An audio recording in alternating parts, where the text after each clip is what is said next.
As I have for the past 2 weeks, I've started my video thinking I was going to make a video about our horses, and it ended up being something a little more emotional, a little more about the month of March. And as I ended my last video, I'm going to start this one by saying I cannot wait for April 1st, 2025. This has been a very, very tough month.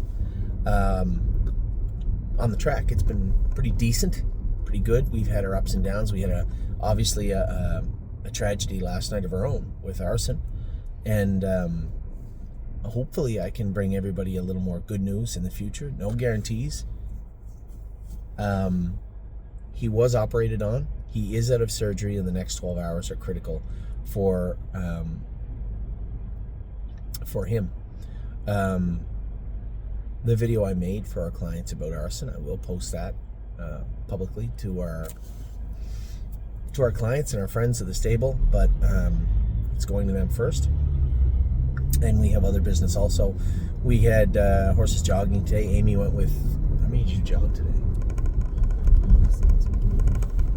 I didn't jog any. It was raining. I had a lot of work to do, and honestly, I just wanted to hide from the rain. I didn't want to be around anybody today, horse or human. I got some work done that I had to get done, and watched a number of horses jog. I was very happy with them. Then I got to sit down and watch Qualifiers.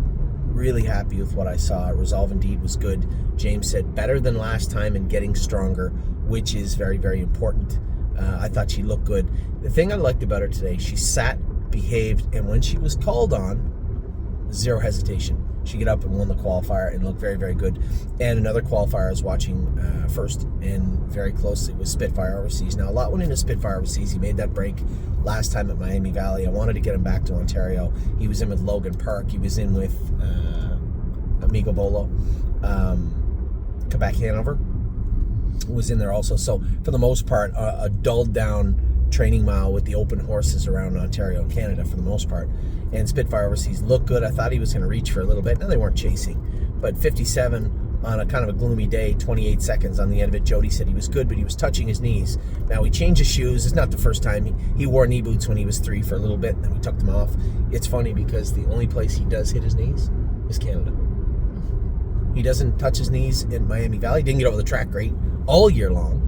We trained him at Northfield Park. Never touched his knees. He won 3 races in a row. No knee boots. Didn't need them at the Meadows. Take him to Canada now. We did change his shoes a little bit, but they shouldn't have drawn him into his knees. It's so weird. It's almost like the surface or something puts him up into his knees. Now, they taped his knees up today, and they said there was black marks on both his knees. So they're going to put, I don't think anything was serious or anything like that, but we will cover him up with a set of knee boots moving forward. Jody went with him, and I did say to Dominic, now, generally, you guys have been watching, and I've had a number of comments on social media and personally to myself saying, hey, it seems like even when James picks off the horse he gets to drive back next week, it doesn't seem fair to the other drivers. It's not a fair game. I don't expect loyalty from anybody, but I will give loyalty to my brother. 1, because he's my brother, and 2, because he's the leading driver in Canada. That's it. So I did, and I made it very clear to all our trainers that regardless, James was to be listed first on all the horses.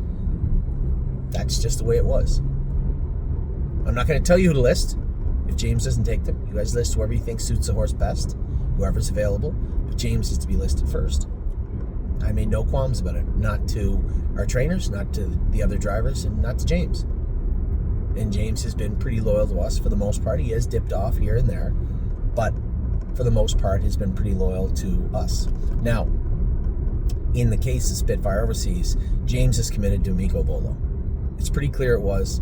I sent James a message. I sent Jody a message, and I said, listen, and James was the one, he called me back right away, and he goes, actually, I told Jody to go with the horse today. I could have went with Spitfire, and Anthony Hahn could have went with Amigo Bolo, no problem. It wouldn't have changed a thing, and everybody would have been fine. He said, but I will drive Amigo Bolo. I said, I knew that, but I did want to tell you that we were going to list Jody on Spitfire Overseas from now on. He gets along good with him. He likes the horse, and it's a rare case where all we'd be doing is looking for a driver every single week for Spitfire. When he drops down, James could drive him and then not drive him in the open. That in itself is a little tiny bit unfair. So Jody will be the full-time driver on Spitfire Overseas unless he picks off him, and that will be up to Jody. So, and James was perfectly fine with that also. I thought it was fair, given the circumstances. James has made his pick in the open, and if that changes, so be it. But for right now, James is opting off of Spitfire Overseas. We did need a full-time driver, and Jody said he'd be happy to drive him. He got along with him today. He said maybe just let his hobbles out one more hole. They've gone out 4 holes since the last time he raced in Ontario. We will let them out the one. I did tell him he won't go with a super long hobble, and he does not like a tight one. So you have a pretty decent-sized window there of 3 or 4 holes, and whatever comfort level you feel you have with him and the horse feels in the hobbles, that's what you have to work with. You want to let them out a hole? Fine. I'm sure that won't be a problem. Talk to Dominic about it. But I thought Spitfire Overseas looked very, very good today. Very happy that I saw, and I think we're going to see him again. So I said to James, I said, I don't blame you. Migo Volo's a better horse, but there will be times that Spitfire Overseas beats those horses. Can't beat Logan Park, but everybody else is kind of even. I guess Fashion Frenzy's a pretty good horse too. But Spitfire Overseas is going to fit in. There's going to be a night when everybody draws poorly except him. Maybe the fractions are to his favor. But you are going to see Spitfire Overseas win the Open at some point in Ontario. And he is going to be a factor in Ontario. In fact, I would go as far as to say that's exactly where he should be, and that's why he's there. I don't think there's a better place for Spitfire Overseas to be right now in his life and career than, that sort of thing is, than his life and career than in Ontario. So happy with the way everything went today. The qualifier was good. Eager to see the Delicious Stone DK race tonight. That's our lone starter. Chicago Hall drew in on Thursday. Eager to see him also.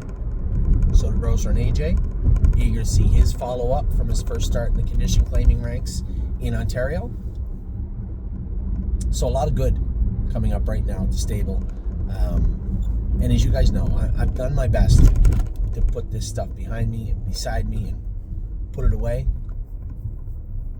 It will diminish slowly. It will go away, and things will get back to normal at the stable. They are, from time to time, day to day. I couldn't be happier with the way Saturday went. But that was quickly erased by the injury to Arson on Sunday.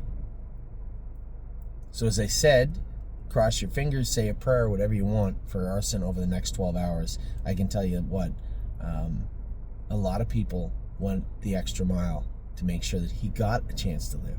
Whether it be, as I said in my other video, whether it be Jason, Eric, Kathy, even Tessa at the fence to let me use her phone to call Dr. Latessa. Dr. Latessa rushing over from home in the middle of the night virtually to x-ray this horse, stabilize his leg. Jason Thompson for shipping him there, not getting home till late in the morning. And, Jason McGinnis.